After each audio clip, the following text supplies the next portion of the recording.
All right.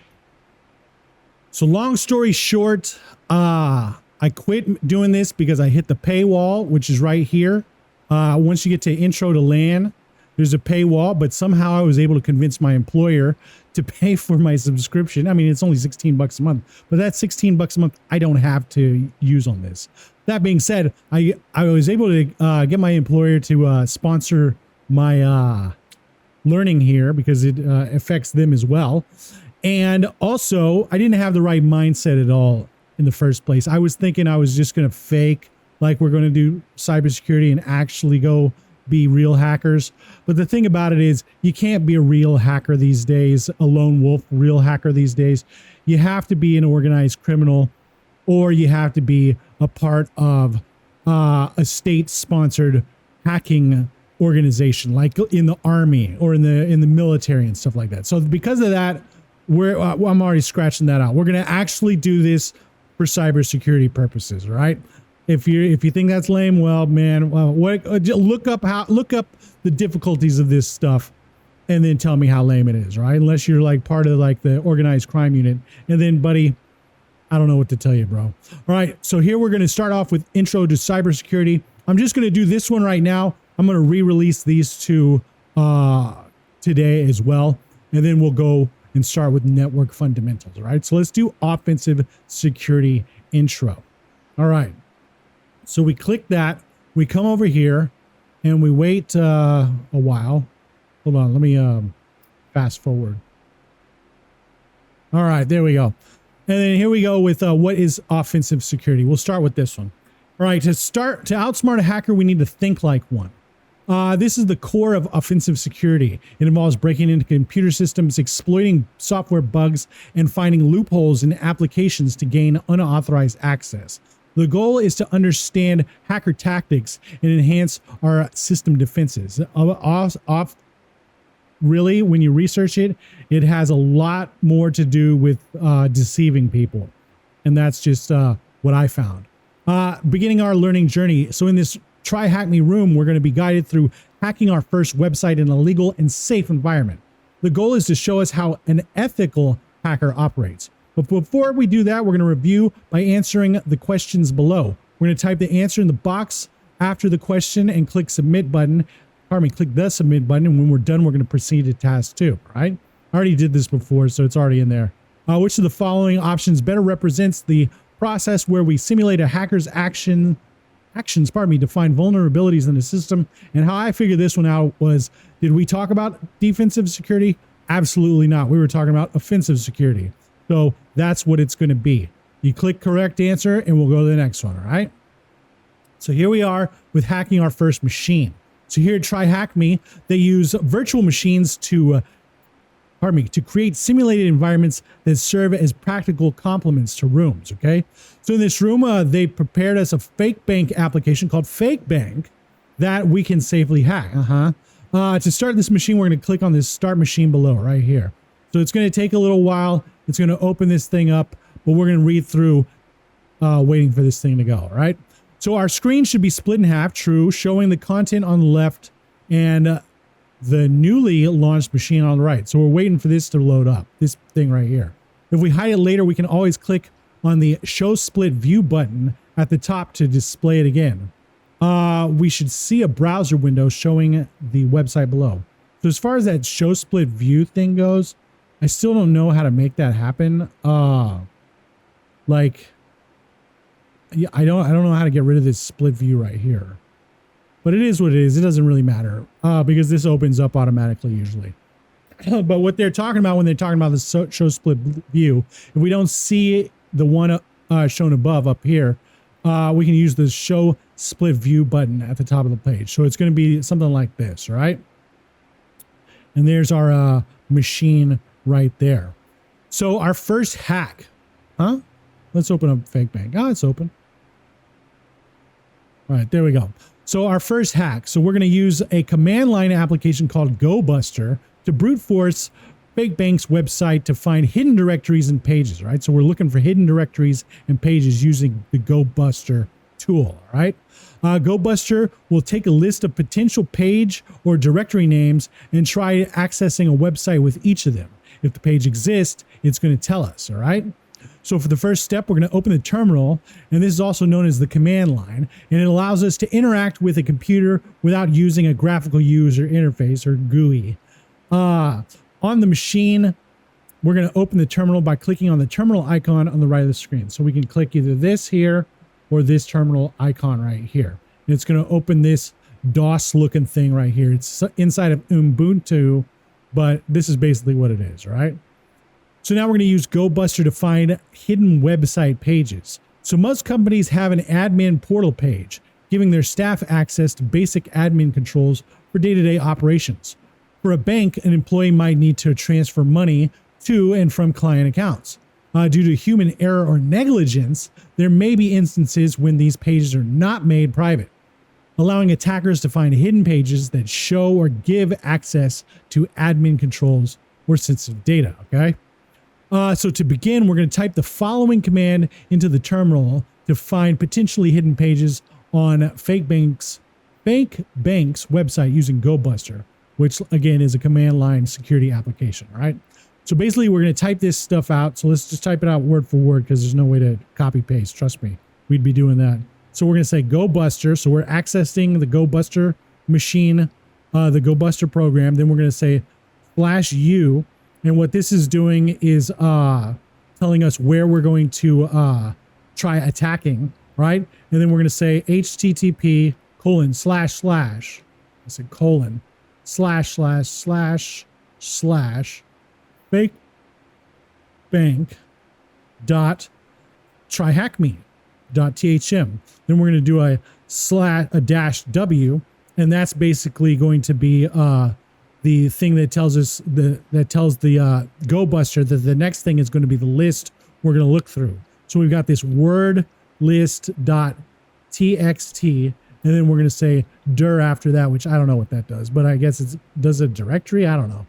So the command is going to show us an output similar to this. Let's make sure. Let's press enter here, and it does do that. And you see it had this images first, and then it's doing this progress. It's going through 8,000 different words that are in the word list.txt. It found bank transfer, right? So it found images and it found bank transfer. Images has a status of 301. These are the different statuses. And then bank transfer has a status of 200. And then it finished, and there we go, right? So let's run it one more time just so we can look at it again. It's going through the word list. It found bank transfer. It found images first, then bank transfer. Keeps going, and now it finishes, right?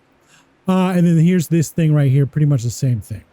So in the command above, U is used to state the website we're scanning, true, and W takes a list of words to iterate through to find hidden pages, just like I said.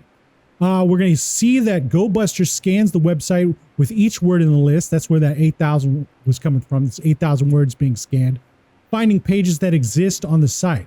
Gobuster will have told us the pages in the list of page directory names indicated by status 200, right?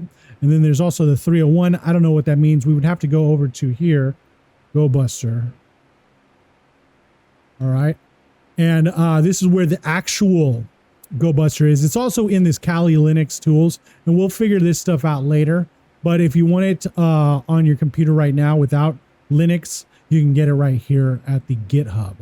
That being said, let's go to the next part. So now we're on to step 3, hack the bank. So we should have found a secret bank transfer page that allows us to transfer money between bank accounts. So /bank transfer. That's exactly what this is right here. All right. And so we're going to type the hidden page into the fake bank website using the browser's address bar. So basically what it did was it just went, let's close this up. It just went into the address bar and it did a / and then it just typed whatever word, images. Let's see if we can even get there. Let's see if we can get to images. Hold on. Let's say images. Okay. Anyway, images and all those other ones. And so what we're going to do here is we're going to say fake /bank -transfer. And we should be getting to it. Take your time. Take your time. I'm going to have to fast forward. All right. So I guess it's just a a protocol thing. I don't know what it is, but now we're going to be right here, right? So from this page, an attacker has authorized, access and can steal money from any bank account. It's not authorized, it's unauthorized access. But anyway, as an ethical hacker, we would, with permission, find vulnerabilities in their application and report them to the bank to fix them before a hacker exploits them. Our mission is to transfer $2,000 from bank account 2276 to our account, which is account 8881. If our transfer was successful, we should now be able to see our new balance reflected on our page, all right? So what was our old balance? 1232.32, all right? So we're going to send 2276 to 8881. And one of you guys, I forgot your name, man, and I'm sorry, but I deleted the video, so I couldn't look up your name again. But he showed me, he showed me that you don't need to just do $2,000. So what we're going to do is we're going to say 70. I said 70, and then we'll do 00. Well, how much was it over here? 3232 700 1232.32. Let's send the money. 123. Yes, looks like $70 million. And look, it's the transfer complete. We have successfully completed the transfer, and here are the details for the reference. And you can see now we got $70 million in the account. Woo! Look at us.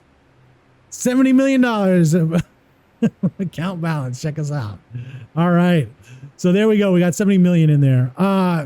So now we can confirm we got the money. We did. So now we're going to answer the questions below. So above our account balance, we should now see a message indicating the answer to this question. Can we find the answer we need? We can. So basically, we're going to always be, whenever we're doing this stuff, we're going to find something like bank hacked or whatever, and we're going to grab this and we're going to throw it in here and we're going to check the correct answer, and it's correct. All right.